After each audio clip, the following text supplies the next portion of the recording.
Welcome to Surviving to Thriving, the podcast for women ready to reclaim their energy, clarity, and life.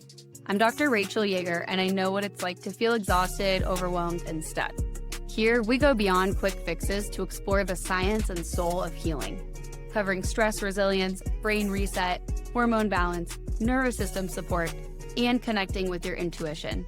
If you're ready to stop surviving and start thriving, you're in the right place.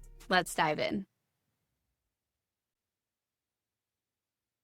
If you've been feeling anxious or uneasy or wired or having trouble sleeping or having new heart palpitations or anything that's making you feel not like yourself mentally, then you're going to want to hear this because we're going to dive into why it's not your thoughts that are actually creating anxiety most of the time. When I say anxiety, it doesn't have to be the traditional, like, I'm worried all the time or something. It can be just this uncomfort. I can't quite unclench my jaw all the way. I find myself clenching my shoulders a lot during the day. I need extra time to unwind. I find myself scrolling because I'm trying to distract my brain. I don't want to do commitments. I don't want to go out in public as much. I don't want to socialize as much. It can show up in so many different ways. We're going to lump it all and call it anxiety today because it's actually all coming from the same thing. So we have been taught that anxiety comes from our thoughts, that we're catastrophizing, we're worried, we have trauma, we have negative beliefs, and that absolutely can be true. If there were bombs happening in my city right now, I would live with anxiety about my life, external circumstances.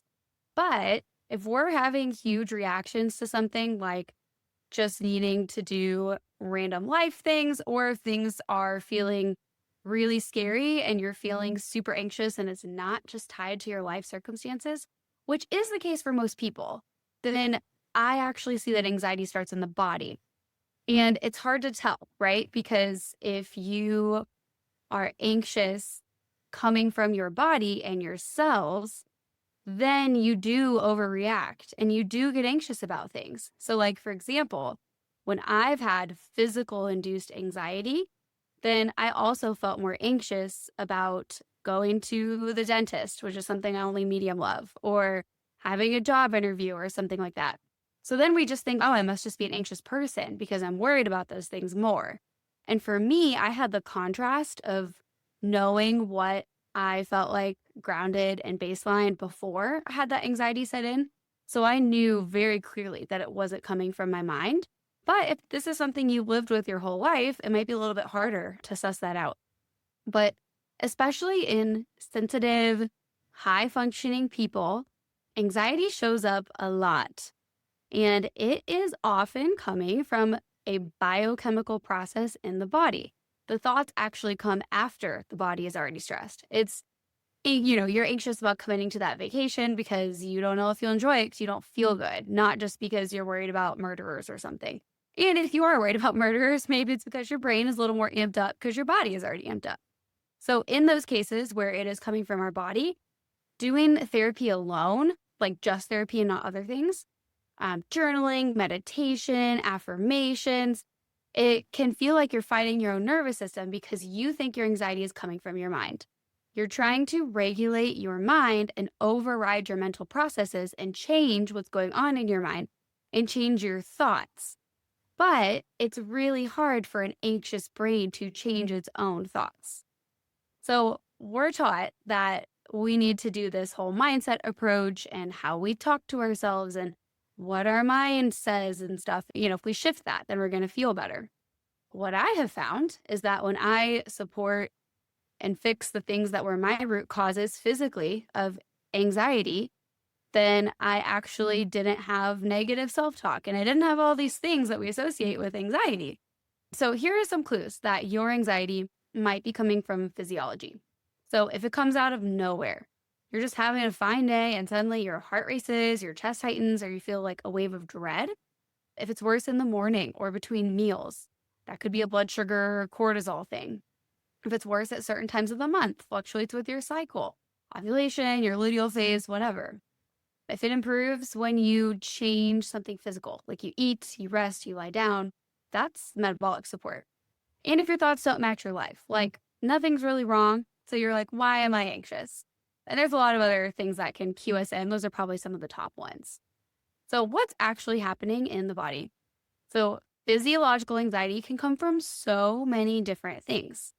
So let's dive into some ones that some of them are expected and some of them are a little less expected. So if we have a drop in our blood sugar, and this can be a drop from a normal level to another normal level. I see this all the time if people actually put on a CGM and they're actually tracking their glucose. A drop of like 40 points can feel catastrophic, even if you're dropping from 140 to 100 post a high carb meal. That can feel identical to panic for a lot of people. And then we can also have, over breathing. We can have shifts in our amount of carbon dioxide. That can actually create impending doom sensations in the body. So you might not even be aware that you're doing that. That one's a little bit less common. Mineral depletion. I feel like people are less aware of this. It's not just sodium, potassium, magnesium, which are going to be found in good electrolytes. And by the way, most Gatorade and the traditional Gatorades don't even have magnesium in them. So even if you think you're getting electrolytes, you might not be. But if you are depleted in your minerals, so many minerals feed in, and our body is used to getting like 40 different minerals in a day. If we were eating food that was coming from the soil or coming from different sources, how we would have traditionally been eating. We can have autonomic imbalance. So our sympathetic fight or flight part of our brain can be stuck on even when we're actually safe. Nervous system regulation has to do with this, which I feel like that's been trending a lot lately. So none of these things mean that anything is wrong with you. If any of these are happening, it's just if they are manifesting in anxiety, your body's cue that it doesn't like what's happening. We can also have shifts in sex hormones. We can have shifts in our cortisol. There's other nutrient deficiencies that can cause it.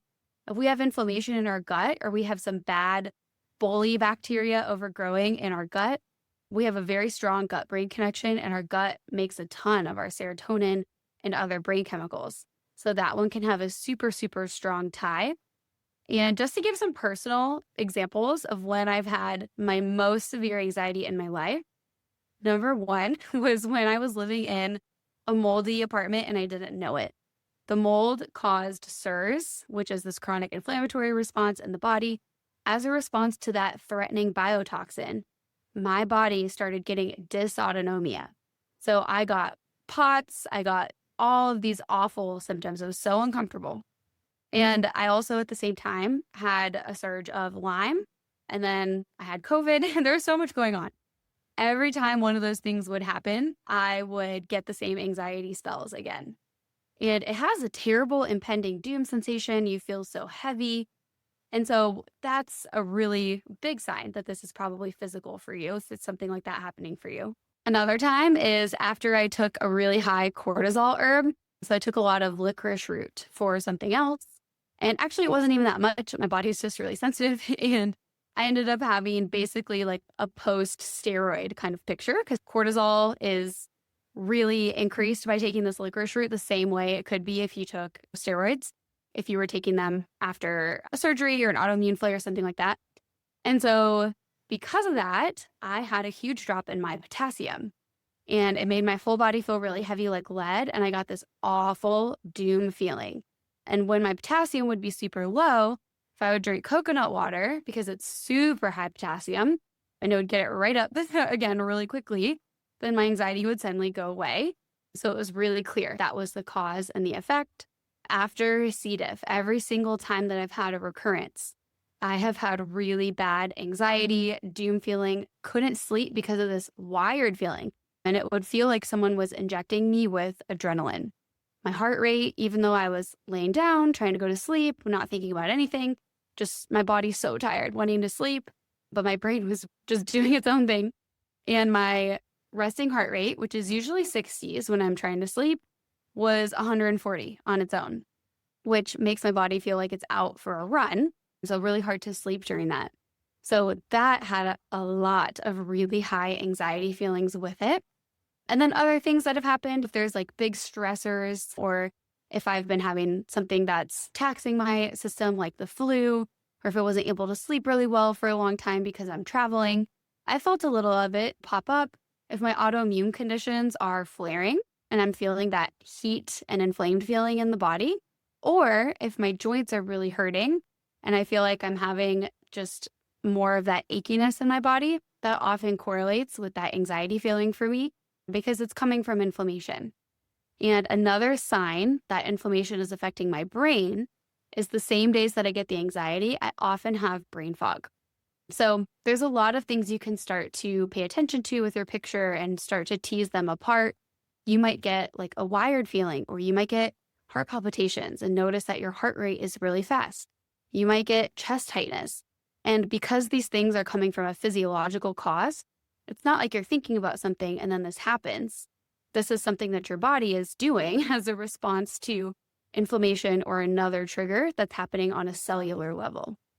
So this is why mindset work often doesn't work for a lot of people with anxiety.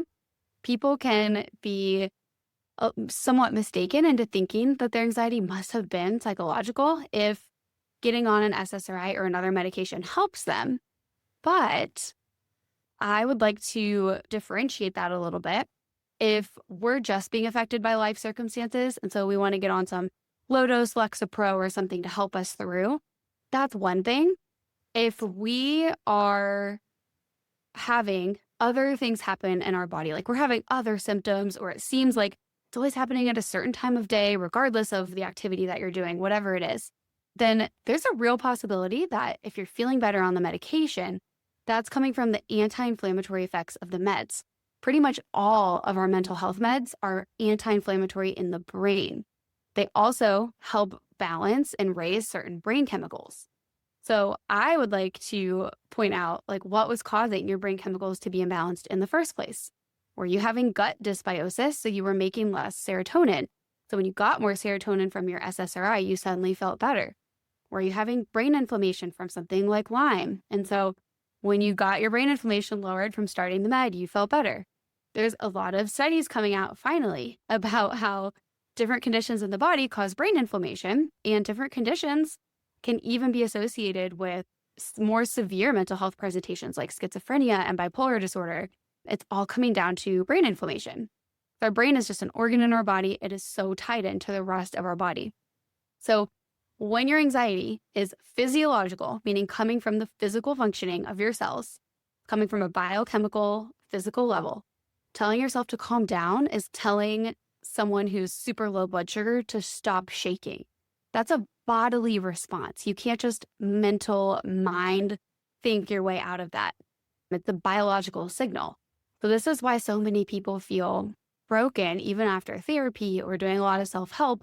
They're trying to override their nervous system instead of stabilize it. So if this is fitting your picture, if you're listening and you're like, this is me, stop trying to override your nervous system. Listen to your nervous system telling you that something is wrong. Your body's having this impending sense of anxiety or stress or unease or doom or whatever it is, because it is responding to something in the body that's causing inflammation or a deficit of a nutrient or something. And it's kind of like your body's warning signal, like, whoa, my neurotransmitters are really off, or whoa, I'm having a ton of inflammation right now. So it would be too difficult to tell you everything that would help for physical anxiety because everyone is different. So everyone's going to have a different root cause depending on your sensitivities and your flavor. Are you the adrenaline person? Are you the crasher? Are you someone who's anxious mostly about going outside and doing things? Whatever it is, that's usually coming from slightly different things in the body. So this is where I like to work really close one-on-one with people and help people pare down what's causing your anxiety and then what can we do about it to address the actual root causes. But basic things to always make sure is my body fed? And protein is a really big part of that. Just eating crackers isn't going to do it for a lot of people. Is it hydrated with minerals? And am I getting enough hydration? Am I sleeping enough for my nervous system? If I had a job and a schedule that required me to pretty much only sleep 6 hours a night, which has been the case for a lot of my life until the past couple of years, then that's not going to be enough for my nervous system. And so we need to be creative and think about ways we can help our body get enough sleep. That's like asking our car to run without filling up the gas tank. And if you can't afford to get that sleep, if you can't afford to pay for the gas, that's valid. But also, we still can't expect the car to run without filling up the gas tank. And then are you safe physiologically, not just logically? Are you doing things that make your body feel physically safe, not just mentally safe, like, oh, my relationship is safe, or my workplace is safe, or my home is a safe place. But can your body trust you to listen? Does your body feel safe because it has the resources that it physically needs? And it knows that you're going to respond to its signals when it gives them. So my rule of thumb is support first and then regulation follows. It's really hard to mentally regulate your body and get in and somatically listen to your body and be in your body when there's so much biochemical dysregulation happening and you're having to constantly override your brain's alarms that are sounding this anxiety at you. So if we can actually give your body the physical support it needs, then your thoughts settle a lot faster. So if you do identify with a lot of this, start trying to reframe things. You're not an anxious person. You're a person with a nervous system that has learned to stay alert. Or you're a person with a nervous system or a brain that is firing alarm bells right now. It's not that you're an anxious person. You're a person whose body is giving you anxiety signals because it's a physiological biochemical response. And nervous systems can be supported. We don't have to dominate our nervous system. So hopefully there's some gems in here if you're someone who's struggling with this. I hate to think of how many people are out there thinking that they're just not trying hard enough, or they're just not thinking positive enough thoughts, or they must not be doing something right, or they're not doing enough therapy, or whatever it is. That's like telling someone who has type 1 diabetes that they're just not thinking hard enough about regulating their blood sugar. So I think we need to think about anxiety a little bit differently. Just because it manifests in our thoughts and in our mental health and in our cognition and in our brain, it's still a physical thing that we can actually physically support. So your body is communicating just like it would if your blood sugar was dropping. So treat your anxiety the same way you would treat blood sugar for someone who has type 1 diabetes and be like, okay, so we need to support your blood sugar physically. How can we do that? Not you need to think different thoughts so that you can get better. All right, I'll see everyone next time.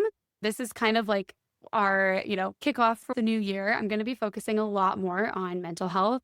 So this is a little bit of a teaser for what we're going to be talking about more coming up. So I hope everyone feels great going into 2026, and it's going to be a great year. Can't wait for it. Thank you for tuning in to Surviving to Thriving. If you enjoyed today's episode, share it with a friend and subscribe so you don't miss the next one. This show is for education and inspiration, not medical advice. For tools and next steps to restore your health, energy, and peace of mind, visit my website or connect with me online. The links are in the show notes. Until next time, keep believing. Thriving is possible for you.